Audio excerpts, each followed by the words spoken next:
Parang gusto kong magawa ng pad thai. Since meron akong yung rice noodles na pang pad thai talaga to. So, pupunta tayo sa garden. Alam ko may tumutubo doon na cilantro. Baka may peppers pa kasi kailangan din may peppers for crunch. So, siguro may chocolate peppers pa doon. May nakita ko isa sa loob ng greenhouse. Meron akong ready mix na for pad thai. So, yun. Seasoning. Alright, guys. Mag-harvest tayo ng konti. Ano mga makukuha natin sa garden na pwede nating magamit sa pad thai natin. Kasi kulang-kulang. So, instead, wala rin akong repolyo. So, hindi ko alam kung anong gagawin. Wala akong repolyo. Carrots. Kasi yung carrots medyo maano naman yun eh. Malutong. Okay, so dito tayo sa greenhouse.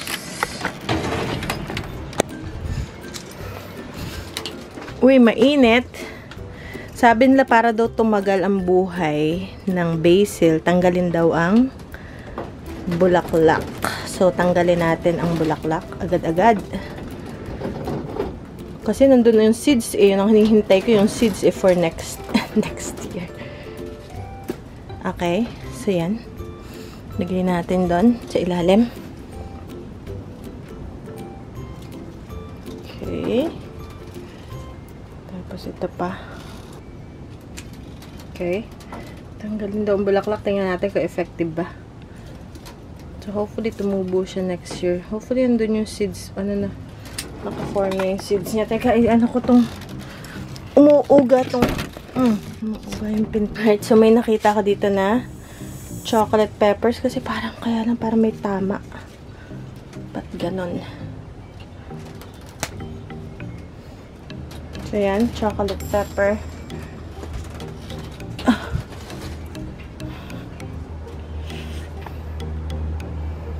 Ang init dito. Okay, anyways, nga pala guys.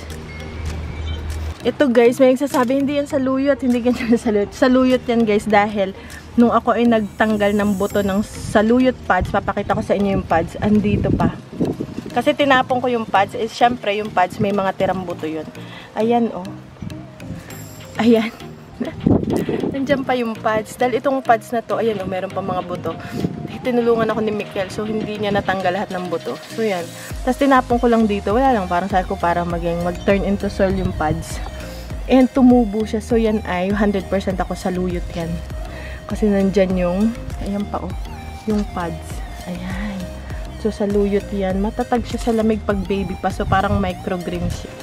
Buti lang may pruweba ako eh.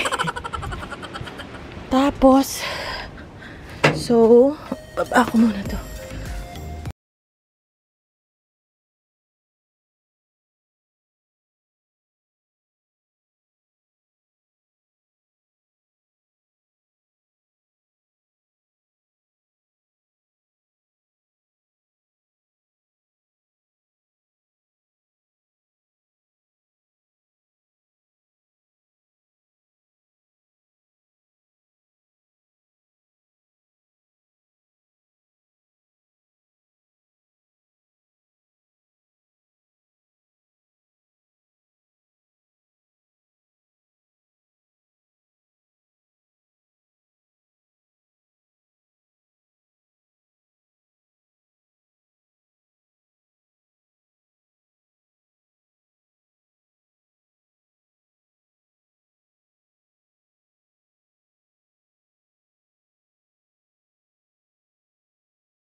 Tubig. Tika kaunti lang. Yun yung talong, oh, parang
yun lang.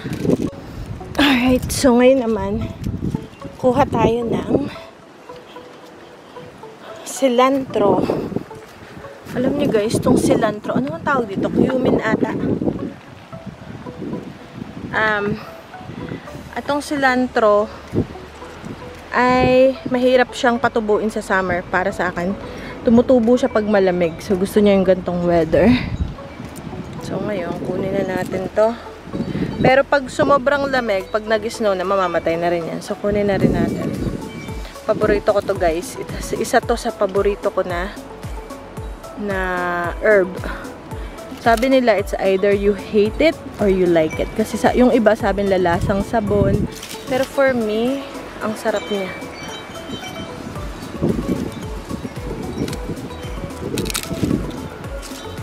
Para sa akin, ano talaga.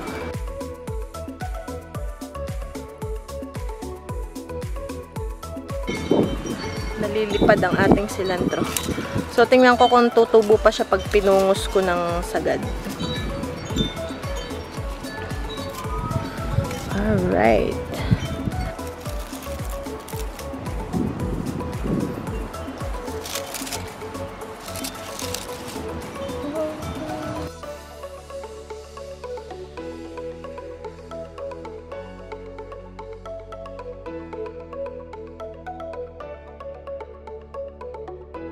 So, yan. Yun lang muna. Okay na to, panghalo. Yung mga blueberries, nagtaturn na siya ng red. So, hindi ko alam kung matatanggal na ba yan. Pero matatag sila sa lamig actually ito. Hopefully, magbunga siya this year.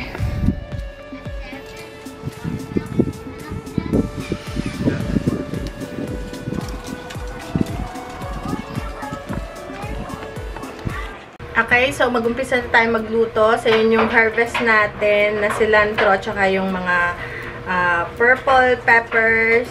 Ayan, at tsaka meron pa tayong nakuha na isang chocolate pepper at tsaka maliliit na red bell peppers. So, tsaka cilantro. So, hugasan ko lang, ikat natin.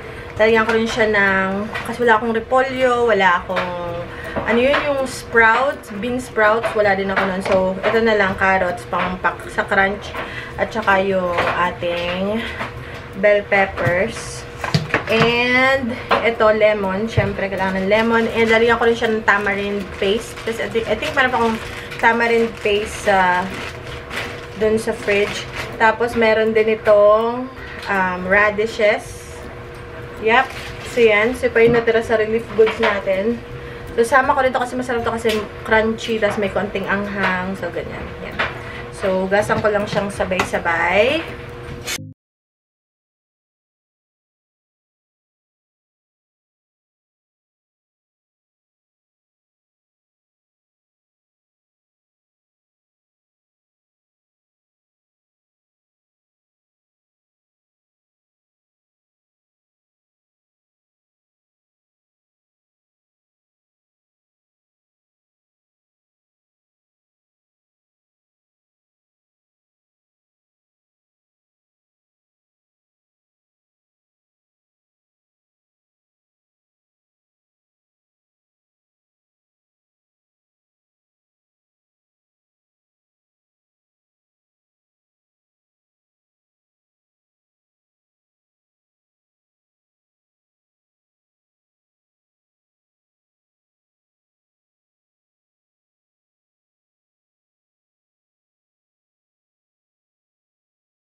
ito guys yung mixture na pinakita ko kanina. Seasoning pad thai mixture.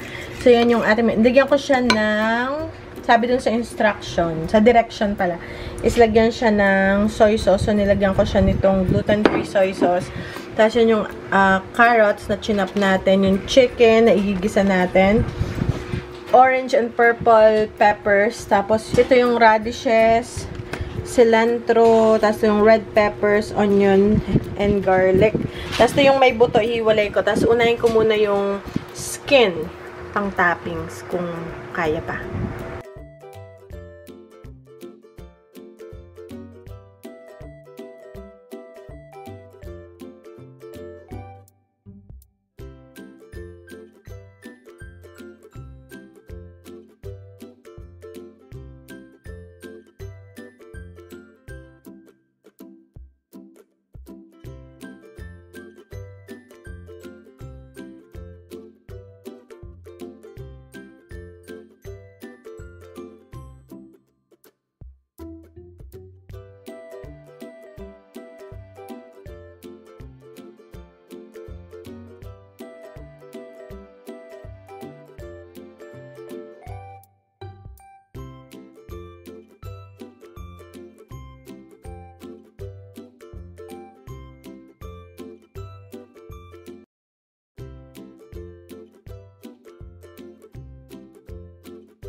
Kakalagay ko lang nung rice noodles. Inilubog. Tapos 5 minutes lang. Huwag masyadong over. Mga 4 minutes lang siguro. Para hindi ma-overcook. Okay? And, dinagdagan ko rin siya ng tamarind. Kasi yung sampalok dapat medyo maasin. So, lagyan ko pa siya ng konti.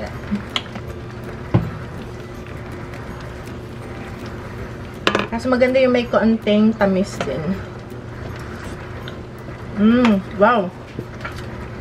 Ang sarap! Gusto ko pang maluto yung chicken na may buto.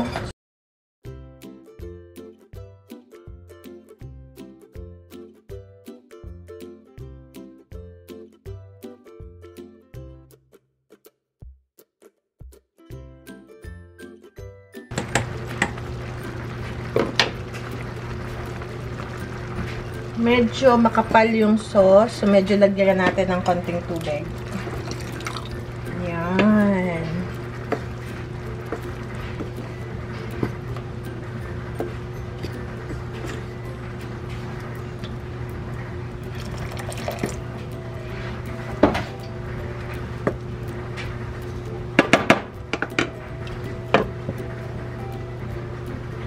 Yung rice noodles, medyo inaldente ko siya. Ito, konting lemon juice. Para kasi isasama ko siya dito guys sa ating sauce. Natin yung natitirang chicken natin. Ayan. Okay.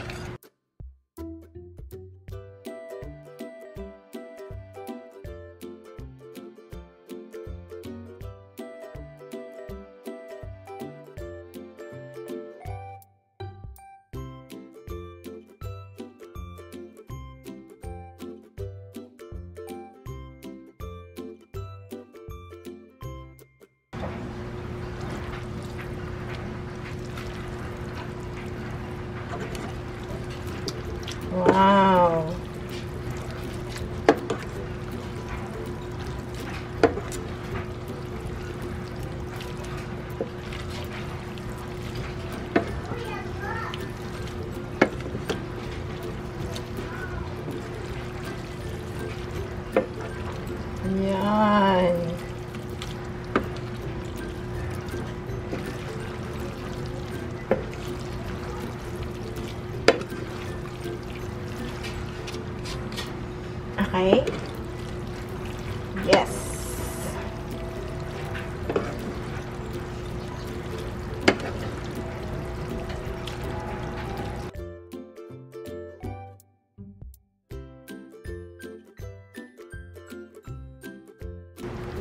Paborito to guys ni Daddy. Paborito to ni Daddy. Ha? No, I mean paborito. Do you know what paborito? Favorite.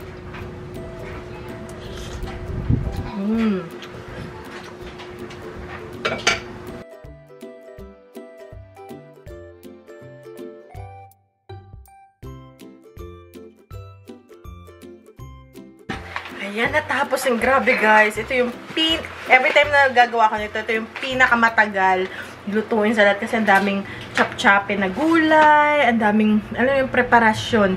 So, tikman natin. Ang sarap.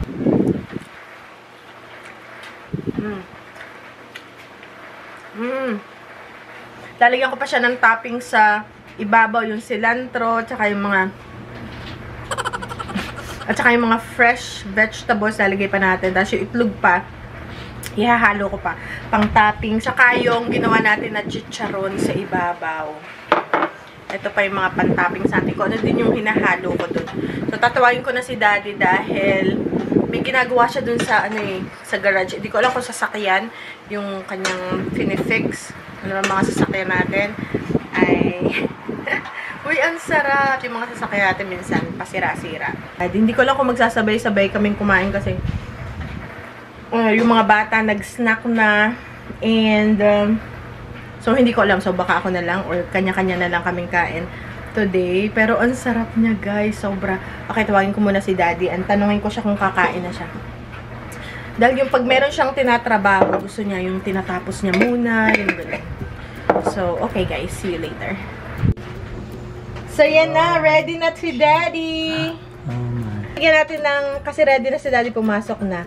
So, lagyan na natin siya ng itlog. Tapos, ayan pa, guys. Yan ang aking version. So, Daddy, do you like cilantro? Yeah. Okay. So, I'll just put it in the corner.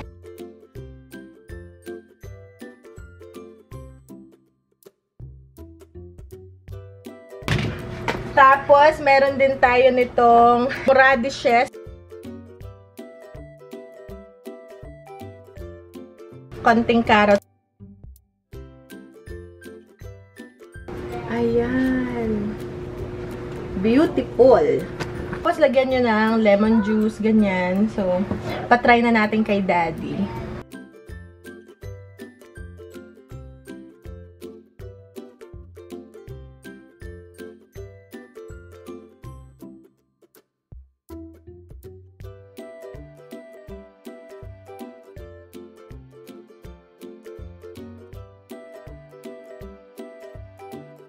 Okay, let's say prayer. So guys, mag-pray lang kami before we start and we'll see you guys later. Ayan, so let's start na guys.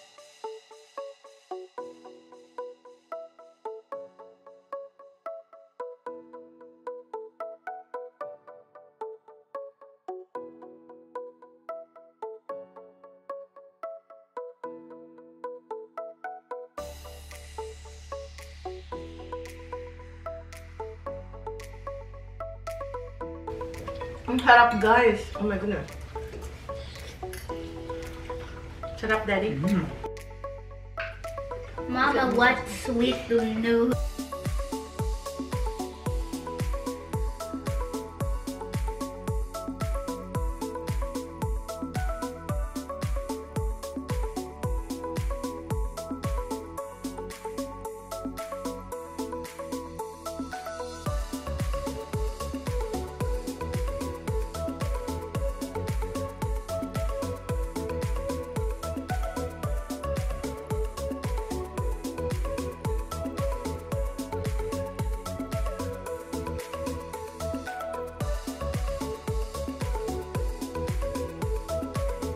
Gusto ni Ben ay may cheese.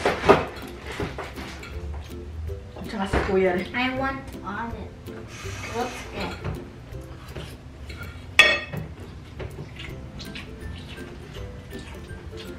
What's over bad time?